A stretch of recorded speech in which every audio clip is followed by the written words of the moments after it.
¿Qué tal, amigos de Latinoamérica, amigos de IndyCar Latinos? Una vez más estamos aquí con ustedes. Mi nombre es Matías Sánchez y como en cada podcast le doy la bienvenida a Soledad Fattori. ¿Qué tal, Sole? ¿Cómo estás? ¿Qué tal, Mati? ¿Cómo estás vos? Y como siempre, bueno, luego de cada carrera de IndyCar, desarrollando todo lo que tiene que ver o lo que tuvo que ver con la fecha. Y una fecha en Mid-Ohio que fue muy especial para IndyCar porque después de mucho esperarlo, de mucho desarrollo, de mucho trabajo tanto de Honda como de Chevrolet, logramos estrenar la tecnología híbrida. Tal cual. Y para eso lo prometido es deuda. Hace unos meses lo tuvimos acá de invitado especial a nuestro queridísimo profesor Alberto Juárez. Debutó el motor híbrido de IndyCar. Profesor, te damos la bienvenida porque tenemos un lío en la cabeza tremendo y sos la persona indicada para explicarle a la gente desde México a Tierra del Fuego de qué se trata el motor híbrido del IndyCar. ¿Cómo estás? Bienvenido, profe. ¿Qué tal? ¿Cómo te va, Mati? ¿Qué tal? ¿Cómo estás? Realmente sí es complejo, te digo, es complejo de interpretar, trataré de ser lo más simple, esforzándome para que me entiendan, ¿no? En principio, les quiero indicar que el generador de corriente, el dínamo, a ver, el que produce corriente eléctrica, la produce si vos le aplicás una energía mecánica, ¿no? Es decir, tenés que moverlo vos al generador para que genere corriente eléctrica. Pero es reversible a su vez. ¿Sabes por qué? Porque a ese mismo elemento que fue, digamos, un generador de corriente eléctrica, si en lugar de darle movimiento, energía mecánica, le doy corriente, se transforma en un motor. Es decir, la energía eléctrica se transforma en energía mecánica. Bueno, esa energía mecánica que se produce y que empuja está unida al eje del motor. Quiere decir que es una ayuda potencia de motor. No sé si con eso me explico, ¿no? Sí, señor. Ahora, en el momento que el motor carga, ahí están los famosos capacitores, en el momento que el motor carga al sistema de acumulación eléctrica, en ese momento necesita que le demos una energía que mecánica, ¿no?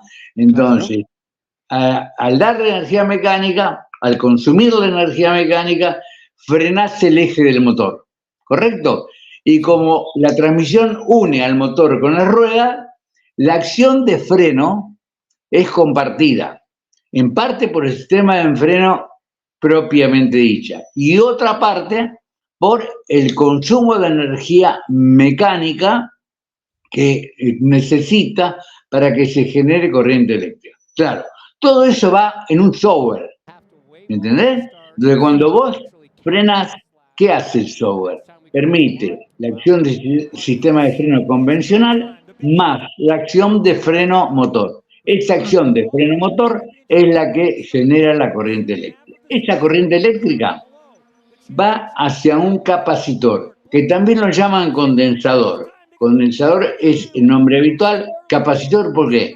Porque tiene capacidad de sumar, digamos, de tener dentro del cuerpo del capacitor capacidad para retener corriente eléctrica. Esa corriente eléctrica del capacitor es la que cuando vos apretás el botón de potencia, el push o pass, como lo quieras llamar, ese energizador del ritmo, digamos, del auto, de ese plus de velocidad que le da, el capacitor es el elemento que le da la corriente eléctrica a ese mismo que se la generó, pero lo transforma en ¿qué? Porque dijimos motor. Bueno, esa energía mecánica ahora del motor eléctrico que antes cargaba energía eléctrica, esa energía mecánica se suma a la energía del motor y le da como decir un empujoncito, ¿no? Le da la velocidad suficiente para producir una circulación. Cuando te sobra energía, porque hay un momento que te puede sobrar energía, hay una frenada muy, muy a fondo, hay frenadas siguientes, la energía que no entra en los capacitores, ¿sabes dónde va a parar? A una batería, un acumulador, como el que tiene el auto de calle. Esa energía puede llegar a ser necesaria y hasta ser aplicada en el momento del push, si no alcanzó con la de los condensadores. Pero esa energía es la que en caso de que el auto tenga un trompo y de pronto quede fuera de pista, tenga la posibilidad de un arranque eléctrico como el auto convencional. Profesor, algo que se vino hablando desde el primer momento y también lo explicaban los pilotos durante el fin de semana, pero quisiera que vos lo expliques también desde el punto de vista técnico, es respecto al cambio de balance en el comportamiento del auto. Eso fue algo que se habló desde las pruebas en los óvalos, en los circuitos, y ahora el viernes que estaban girando todos ya en actividad oficial, decían que creo que particularmente en el momento de la frenada, ¿no? Como que el auto empezó a frenar distinto a como lo hacía antes. ¿Cuál es el motivo, la explicación técnica desde tu punto de vista? Si la tracción fuera integral con un auto de rally, la cosa sería bastante más pareja. ¿Por qué? Porque la energía del frenado, que es la que produce la corriente eléctrica a través de ese cuerpo que genera corriente y trabaja como motor, está aplicada en las 4 ruedas si la tracción es integral, pero acá no. Fíjate, acá hay un plus de frenado en el momento de carga, que está actuando sobre, digamos, las ruedas traseras. Te digo que el equilibrio es bastante complejo, ¿no? En esto también debe ser muy importante el software, porque si te pasás al auto no lo podés manejar prácticamente. Es como que frena atrás y no frena adelante, ¿te das cuenta? Es bastante complejo el tema del software, es bastante complejo realmente la conducción, porque en un primer momento hay un retardo para accionar la parte electrónica inteligente. ¿Te das cuenta? Te digo, yo creo que va a costar un tiempo adaptarse a todo esto. A mí no me gusta que se haya hecho en la mitad de un campeonato. Para mí el campeonato es la suma de performance de equipo, piloto, auto, todo. ¿Estamos de acuerdo? Acá entra una variable que ya de por sí, cuando aprendí a entender el Indy, para mí es la categoría más difícil para todos los conjuntos.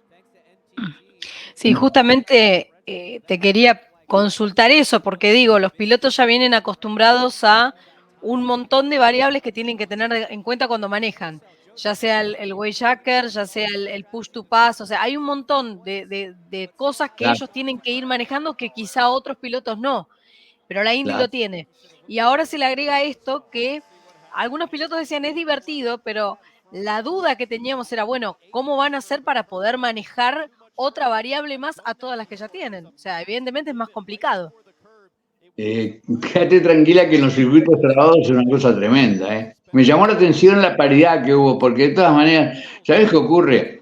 La experiencia, que no es el libro de la sabiduría, pero sí del conocimiento, más el dinero que te permite un presupuesto adicional para distintos trabajos, cuanto más elementos hay para trabajar, más debilitados están los equipos de menor poder.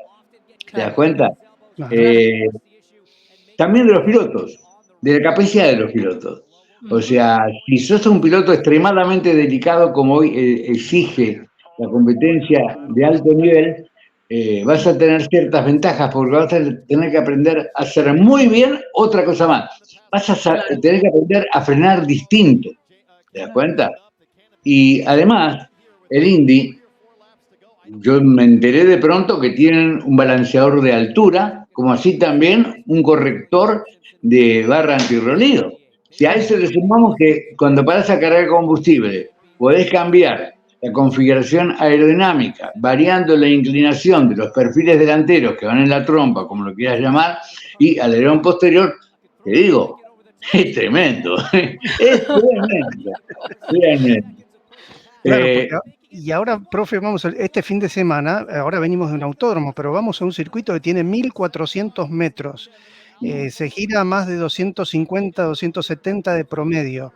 La recta más larga tiene 300 metros. Son muchísimas cosas ahora que van a variar y justo por eso también iba mi pregunta respecto al tema del manejo, porque si ahora uno, creo que el piloto tiene que ser muy consciente en qué momento entrega o pide esa potencia extra, porque le puede cambiar el balance del auto, pero por completo en una milésima. Te digo lo que pasa en el curvón.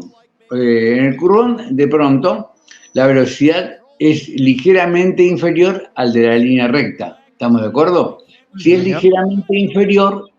ligeramente inferior, consume menos potencia. ¿Está bien? Claro. Es como si dijéramos, voy a fondo.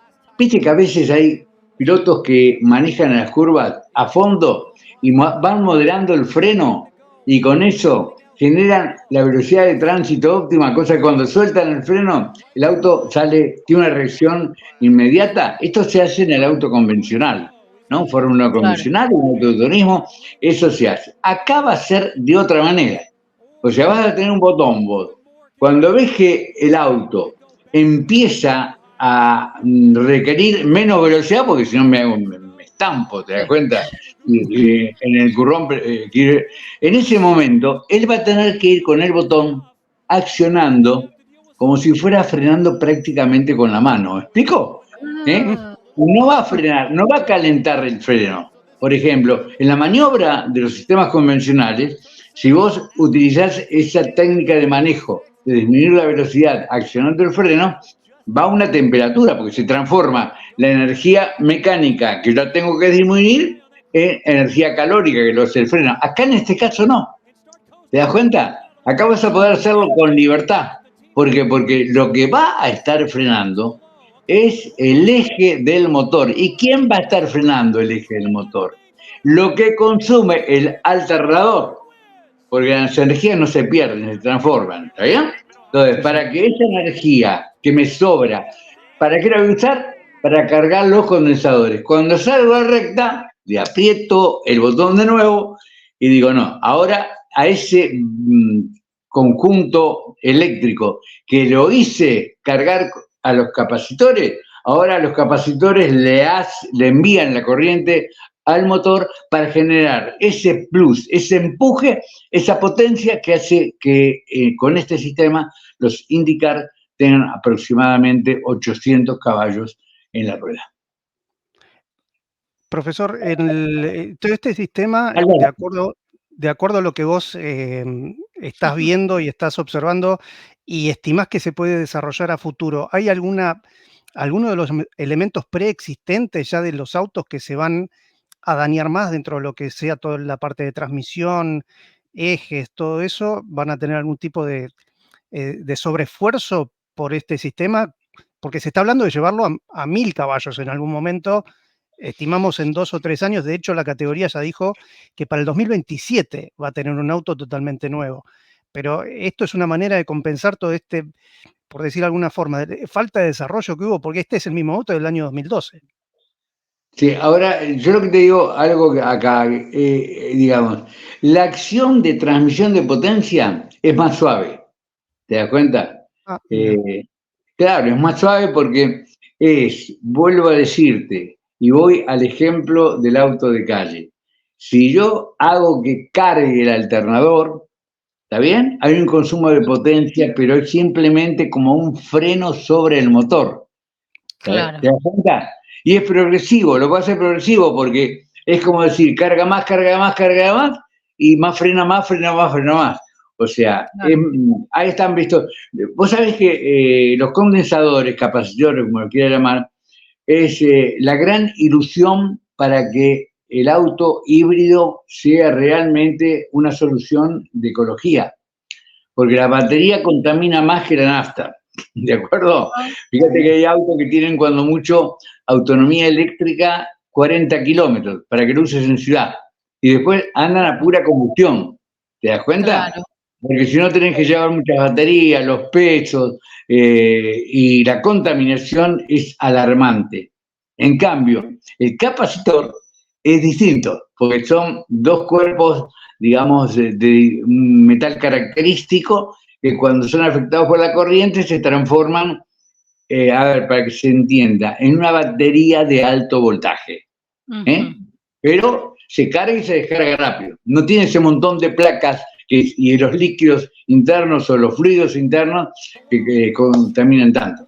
Es de pronto la ilusión para que el híbrido, digamos, sea una solución ecológica a futuro, aunque yo no lo pienso así. Pienso que el hidrógeno es la solución de esto. Pero lo estamos hablando de competición, ¿no? Sí, Acá, sí. muy bien aplicado y es un buen campo de desarrollo buscar en el capacitor la solución que no te da eh, el acumulador, ¿está bien? Y tener solamente como complejo un acumulador casi igual que en dónde, que en el caso del auto de calle, ¿no? Claro. Sí, incluso pensando, volviendo un poco al tema de la ecología, que es un poco a donde tiende a ir la industria hoy, ¿no? Las energías verdes y eh, nos llamaba un poco la atención cuando empezaron a hablar de esto, porque la IndyCar ya tiene un combustible que es sustentable y que es mucho más sustentable que cualquier otro. Entonces decíamos, ¿a dónde quieren ir? Claro, no lo habíamos pensado desde este punto de vista. Y si vamos al caso de la cantidad de baterías y demás, acordémonos de la Fórmula E, que cuando empezó a correr en aquellos principios que tenían una fecha incluso en Buenos Aires, tenían que dividir la carrera en dos, porque era Sí, tanta la batería, era tan grande que tenían que tener, que tenían que cambiar de auto a la mitad de la carrera para que les durara la potencia de esa batería o la carga de esa batería durara lo que tenía que durar. Entonces, bueno, cuando mencionaste esto me acuerdo, digo, claro, es verdad, la Fórmula E eran enormes los autos, también sí, fabricados por Dallara. Las baterías eran muy pesadas, incluso me acuerdo que haberlos visto en persona y eran una cosa muy grande, pero bueno, precisamente no tenían nada que ver con este sistema que está hoy implementando IndyCar. Claro, vos sabés que yo soy un acérrimo defensor de la ecología y lo he estudiado, lo pienso, lo analizo, lo razono y quedé muy convencido de movida que el auto eléctrico no era la solución ecológica. Es más, yo temía que, claro, lo que pasa es que nos llevó por delante las condiciones climáticas que hoy vivimos en todo el planeta. Sí, ¿Está bien? sí, Inundaciones, terremotos, calores extremos, sequías, todo por el castigo que le hicimos. Entonces, no es tan largo. Pero para mí es algo parecido a cuando hace 30 años atrás dije que el diésel no era la solución, ¿no? mm, Cuando lo decían y lo promocionaban. ¿Pero por qué? Porque había que amortizar la tecnología, las máquinas, ¿te das cuenta? Con el motor eléctrico convencional, ¿no? Que se está ujú, dejando de lado, se tiene un poquito, pero ya, fíjate, 40 kilómetros de autonomía es nada. ¿Te das cuenta? nada, Lo que sí se sí, mejoró con la inyección, con el tendido, el motor de combustión, y cuando le pongan el hidrógeno va a ser totalmente ecológico. Yo temí de que se durara mucho más el motor eléctrico puro, el que vos dijiste, el de la Fórmula E, claro, con un montón de baterías, ¿te das cuenta? Para sí. amortizar todo lo que gastaron en estudio, diseño y la industria. Pero si hacemos eso, te digo, tenemos poco tiempo de planeta, ¿eh? Y por eso cambia. Profesor, ¿has visto este mismo sistema como implementó el IndyCar en otras categorías o No, similares? no, no lo he visto ¿No? igual. Es parecido en la Fórmula 1, ¿no? Pero es Claro. parecido pero distinto. ¿Está ¿Cuáles serían bien? las diferencias para la gente que nos está viendo? Así a grandes rasgos, quizás la explicación técnica nos lleve 2 horas, pero a grandes rasgos, ¿cómo sería la diferencia entre MGQ, MGA y todo lo que tiene la Fórmula 1 con esto que tiene IndyCar ahora? Yo lo que lo veo, la verdad, Mati, es que como buscar una solución de pronto, porque la otra solución, el hidrógeno, es bastante compleja en el sistema de la distribución, la carga y Claro, demás, ¿no? sí, Eh, una solución intermedia, porque va a llegar un momento que vas a tener hidrógeno en todas las estaciones de servicio. Como hoy claro. para los motores diésel tenés Blue, ¿no? Ujú, Urea, para neutralizar la emisión de óxido nitroso del motor diésel, ¿te das cuenta? Pero va a sí, llevar su tiempo. De todas maneras te digo, va a llevar su tiempo, pero no sé cuánto, porque de pronto se precipita. Si vos vas a la Patagonia nuestra, vas a encontrar sembrado, de esos molinos generadores de corriente, ni que hablar, ni que hablar la costa chilena, que es mucho más ventosa, porque el Pacífico es más ventoso que el Atlántico, ¿te das cuenta? ¿Sabes para qué están ujú, ahí? Para generar corriente eléctrica. ¿Sabes para qué? Para hacer circular la corriente a través del agua electrólisis separan el hidrógeno del oxígeno, lo cargan y se lo llevan especialmente Japón y Alemania, son los lugares donde más tienen eso en función de la ecología. ¿Está bien? Mira. Si llegaran a desarrollar unos condensadores capaces de pronto de solucionar la cantidad que vos bien decías de acumuladores, bueno, sería una solución intermedia hasta que tengamos hidrógeno en todos lados. Y me parece muy bien que el automovilismo de alto nivel haga para esto, para desarrollar en función de la vida de los seres humanos. Veíamos ahí en las imágenes hace un ratito, al principio de la carrera hubo un incidente que fue la única bandera amarilla, de hecho, largó y después ya se largó la carrera y no hubo más. Y después, que fue Scott Dixon quedándose, era el temor que había, que alguno de los que peleaba el campeonato sufriera con el nuevo sistema. Scott Dixon se queda, o sea, sale de los boxes, da la primera vuelta y el auto se apagó, literalmente. Y cuando él vuelve a los boxes, dice algo así como que los capacitores se descargaron, como que falló y de golpe se murió el auto. Claro. Entonces, ¿cómo se explica eso de que él de golpe, obviamente, para ponerlo en marcha tenía que haber usado el sistema anterior, que lo ponían en marcha desde la caja de cambios? Pero ¿cómo se explica entonces que al momento de apagarse completamente el sistema tampoco lo pudieron volver a poner en marcha y lo tuvieron que llevar en boxes para ver qué era lo que tenía? ¿Cuánto había recorrido Scott Dixon de carrera? Nada. No tuvo tiempo de cargar, ¿te das cuenta? Media vuelta. Salió de boxes y Claro. yo creo que 1 kilómetro más o menos. Ahí te das cuenta. Yo te expliqué para que, digamos, espero que me hayan entendido, ¿no? Sí. ¿Cómo es el tema? O sea, si te pasa al principio, no tenés manera. ¿Te das cuenta? Salvo que salgas con una batería cargada previamente, pero bueno, son cosas, experiencias que de pronto le pasó a Scott Dixon y a otro no le pasó. Porque a lo mejor hoy si saliste con una batería sin la carga necesaria, te puede pasar eso, tranquilamente. ¿Te das cuenta? Claro. Es todo un tema. Sí. Son experiencias. Por eso insisto que para mí no es correcto que se implemente en la mitad de un campeonato. Para mí un campeonato deportivo es otra cosa. ¿Está bien? Es la demostración de la capacidad de todas las variables que intervienen para el resultado de una carrera. Sí, igualmente, profe, y con Sole lo venimos hablando también de hace tiempo. Justamente la carrera está patrocinada por Honda. El desarrollo se hizo entre Honda y Chevrolet. Y desde hace tiempo ya, primero este proyecto tiene no menos de 5 años, si no, corregime, Sole. Y también está el tema de la amenaza o la supuesta chance de que Honda se vaya de la categoría.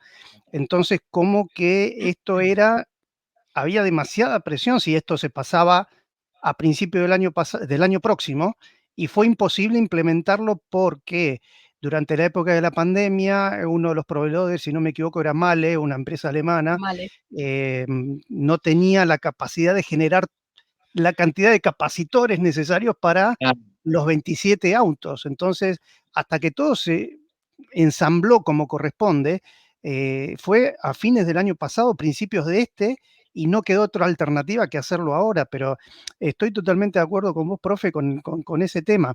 La cuestión me parece que no tuvo, la categoría quedó entre la espada y la pared, o sea, había que hacerlo y no les quedó más remedio. Hicieron esa prueba que lamentablemente Agustín no pudo estar, que giraron todos los autos en su momento en Iowa, corregime, en Milwaukee.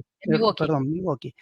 Y eso fue también tiempo que perdieron. El equipo de Ganassi también no pudo estar porque coincidió con las 24 horas de Le Mans y estaba Palou, estaba Dixon, estaban Kiffin Simpson, estaban todos en Francia.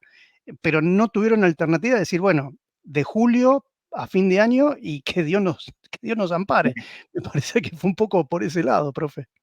Yo creo particularmente, viste, la Fórmula 1 tiene una limitación de presupuesto, que creo que no la tiene la Indy. ¿Está bien? Sí. Y eso es muy importante, Van a jugar un papel tremendo, la gente encargada de los software, por la rapidez para que pase de generar a frenar, de frenar a generar, pero además la forma en que lo hace, progresivo o no, donde se puede, porque el software va a tener que ser distinto también según el circuito, porque depende de la cantidad de frenadas, ¿te das cuenta? Depende de muchos factores. Las variables, te digo, sigue siendo, ya lo era, ¿no? La categoría más difícil del automovilismo en el mundo, el IndyCar. Y creo que de pronto los equipos más chicos van a penar bastante más hasta que logren acomodar, porque no tenés la cantidad de ingenieros, ¿no? Electrónicos para que te permita, esto significa, si bien no en tantos ensayos en el auto propiamente dicho, obviamente en el auto está el resultado final, pero en lo previo hay para hacer un trabajo tremendo, tremendo. La electrónica es confiable, es buena, es segura, pero tiene una gran influencia, una gran variación con la temperatura y otros factores que hacen que de pronto varíen algunos de los parámetros de la potencia eléctrica y bueno, allí van a estar beneficiados los que tengan más capacidad. No tanto de los que nosotros conocemos normalmente en el auto, el motorista, el mecánico, el piloto. Entra una variable importante y lo único que le encuentro realmente de positivo es lo que te decíamos, el punto intermedio del combustible de ecología por el capacitor. Y me acordé tanto del capacitor porque cuando iba a la industrial teníamos un profesor Muguerza que era muy chistoso y además lo que nos hacía siempre era cargar los condensadores. Bueno, ahí se ve la parte del embrague, ¿no? Del sistema. Y los dejaba sobre la mesa y cuando agarramos el condensador nos pegaba una patada, no tenés idea, no te habla el diablo, ¿no? Qué simpático. Y ahí después la energía de capacitor, sí, 2 láminas que tienen capacidad para absorber la energía. Bueno. Profesor, ¿tenemos una evolución de esto de acuerdo como vos lo ves presentado en este momento? ¿Esto se puede mejorar? Esta es la primera parte, pero ¿vos le ves que los capacitores puedan tener más capacidad? ¿Puede haber distinto material para los capacitores? ¿Lo que se ensambla con la unidad de motor generador también se puede llegar a mejorar o a cambiar de elementos por una cuestión de peso también? ¿Cómo lo ves vos? Sí, yo creo en la capacidad del hombre, tremendamente creo en la capacidad del hombre. Y creo particularmente que van a seguir de la misma manera que en la aerodinámica hay gente que se destaca muchísimo, en lo que es las partes mecánicas también, en esta parte de la computadora hay gente que es una maravilla. Hoy tenemos la inteligencia artificial. Sí. De pronto es la demostración de todo esto. Tan difícil es en inteligencia artificial. Yo lo estudié, traté de averiguarlo. ¿Sabes lo que es? En definitiva, es una enciclopedia, ¿no? Que tiene acumulado ahí en la inteligencia artificial de un tema todo lo que hicieron los que fueron anteriormente capaces de desarrollar cosas en cualquiera de los órdenes que vos me digas. Me digas en hacer una lámpara, en curar una enfermedad, en todo. Mirá qué importante, ¿no? Lo que ellos saquen. Sí, Más allá de que después el hombre tendrá que ir buscando la evolución permanente. Acá va a pasar lo mismo. Yo creo que están aplicando parte del conocimiento, ¿no? Incluso están trabajando con voltajes bajos. En la Fórmula 1 se trabaja con voltajes muy, muy altos. Claro. Y es lógico que trabajen en voltajes bajos. ¿Por qué? Porque el riesgo a aumentar el voltaje es mucho mayor. Y si vos te fijás cómo se maneja en la pista la categoría, no está para cosas tan finitas como de pronto vemos en la Fórmula 1. Está bien, la Fórmula 1 es capaz de cambiarte 4 neumáticos en menos de un segundo, de 2 segundos, perdón, en menos de 2 segundos. Bueno, son cosas distintas, pero válidas, válidas. Y seguiremos en IndyCar, viéndolo cómo se desarrolla y está Agustín está preocupado. Sí, claro. Sí. Venía bien, venía aprendiendo muchas cosas y de golpe le pusieron esto que bueno, si el propio Rahal se quejaba, y Rahal hace más de 15 años que corre y decía, va a ser un tema porque tenemos muchas cosas que aprender, me imagino Agustín que hace 1 año y medio que está en la categoría. Exactamente. De estar ya como para, digamos, cuando se alinearan todos los patitos que están entre los top 10, ahora le va a costar bastante mal. Y a Grosjean lo mismo, que es otro un hombre que se va en impulsos, o sea, tiene una característica muy particular. A veces hasta es apresurado, ¿te das cuenta? Sí. Y Inclusive bueno, igual, profe, yo esperaba que Grosjean dominara un poco más todo esto porque él viene con todo el background de la Fórmula 1, no. pero es distinto. Claro. Yo lo veo a Palou y te digo, lo miro. Y a Scott Dixon también. Para mí son distintos, ¿no? Sí, No soy sí, hincha de ninguno, ¿eh? No lo he hecho, jamás fui hincha de un piloto, ¿no? Pero sí me gusta ver la capacidad de resolver, la tranquilidad que tienen para encarar todo esto, ¿no? Sí. Así que sin vamos a duda, ver. profe. Profe, te agradecemos muchísimo con Soledad, con todos los que nos siguen a través de IndyCar Latinos, toda esta explicación única, tal cual como vos la das. Así que seguramente cuando termine el año va a haber otra chance, como por lo menos para hacer un balance de estas carreras que están terminando el año y cómo puede llegar a ser la evolución. Y también, si querés, un balance también de todo lo que haga Agustín en lo que queda de esta temporada 2024. ¿Te parece? Sí, cómo no. Lo único que me quejo es que en Fórmula 1 tengo más posibilidades de análisis. ¿Sabes por qué? Porque, claro, porque tengo un lugar donde puedo ver on board. O sea, la Claro. cámara Claro. de ver permanentemente, ¿te das cuenta? Y a mí me ayuda tanto a ver cómo es. Y además disfruto más el índice. ¿Por qué? Porque lo veo cuando cambia la barra y no lo puedo creer. Cuando Claro. cambia la barra de suspensión con la barra de... Bueno. Sí. Gracias, Bueno, Sole, gracias, Un placer. Matías, como por siempre. favor. Un placer estar con ustedes y con la audiencia indicada. Gracias, profe. Y Sole, bueno, ahora tenemos el próximo fin de semana la carrera en Iowa, que es sábado y domingo. Tenemos el viernes entrenamientos y clasificación del Indy Next, que también va a estar corriendo el sábado. Así que bueno, y los muchachos de IndyCar van a tener que estar prestándole atención a la barra, a la aerodinámica, al desgaste de las gomas y de paso también ahora también al sistema híbrido. Gracias, profesor, y gracias, Sole. Nos reencontramos dentro de una semana en la próxima edición. Nos Enorme reencontramos. abrazo. Sí, Sole, No, con todo, por con todo favor. gusto. ¿Eh? Gracias, profe. Gracias, Sole. El abrazo a ustedes y a la gente que nos escucha. Gracias. Hasta luego. Chao, un abrazo grande para ustedes y para todos los amigos de IndyCar Latinos. Este ha sido el podcast número 11 de esta temporada 2024. Un abrazo grande para todos. Gracias, profesor, una vez más. Nos vamos. Chao, hasta luego.